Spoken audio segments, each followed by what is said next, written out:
In 2007, a blueprint was created to destroy democracy in Bangladesh and depoliticize the country. One of the key architects of this blueprint was the Prothom Alo and Daily Star groups. Not only did they create this blueprint, but they also engaged in a series of dirty, malicious journalism aimed at removing Begum Zia from politics.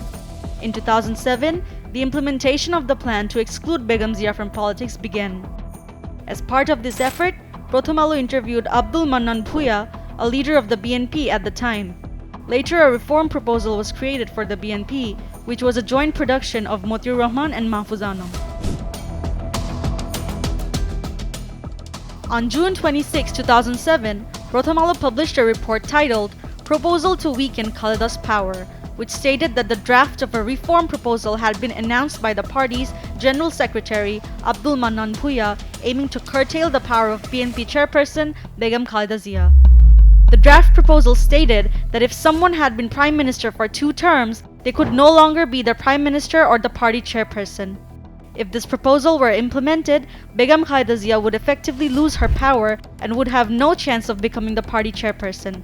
Even if the party were to come to power in the future, she could not become Prime Minister. The proposal announced by Abdul Mannan Bhuiya also suggested a change to this particular section of the party's constitution. It stated that members of the National Council would be elected as party chairperson for a 3-year term through direct voting.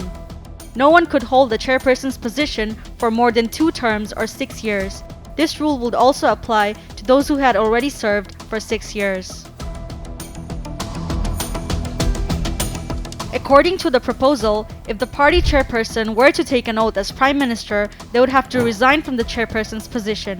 The Prime Minister would have to govern the government and Parliament in consultation with the National Permanent Committee and the party chairperson on policy matters. No one who had served as Prime Minister for more than 2 terms could also be the Prime Minister and the party chairperson at the same time.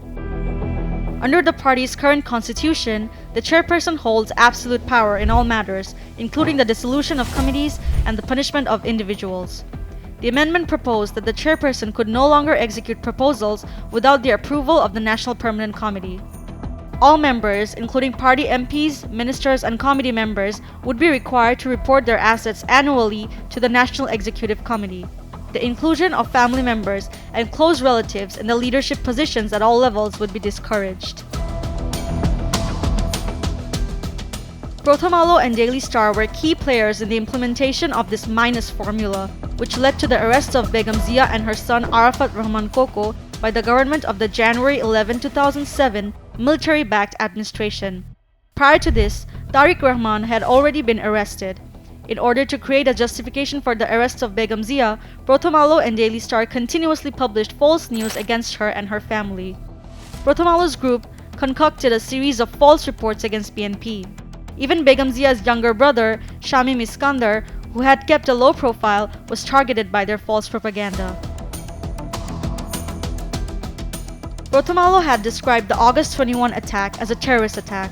One of Prothom Alo's journalists, Tipu Sultan, reported that Shamim Iskandar amassed illegal wealth by bankrupting the airline.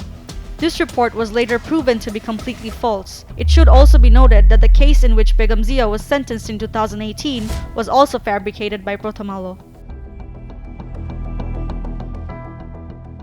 Prothom Alo and Daily Star were the main contributors to the process of depoliticization and were the first to spread baseless reports about corruption in the Zia Orphanage Trust. On August 6, 2007, Prothom Alo published a false and fabricated report regarding alleged corruption in the Zia Charitable Trust and Zia Orphanage Trust. Based on this report, the Anti-Corruption Commission filed a case to harass Begum Zia and Tariq Rahman. Therefore, it can be said without a doubt that the unjust and inhuman imprisonment of Begum Zia during the tenure of the former autocratic government was due to Prothom Alo and Daily Star. It was based on the fictional stories of Prothom Alo that this false case was decided. Now, Prothom Alo and Daily Star may have changed their stance, but how can the people of Bangladesh ever forget their vile journalism? SM Sharmin Jahan, Daily Sun.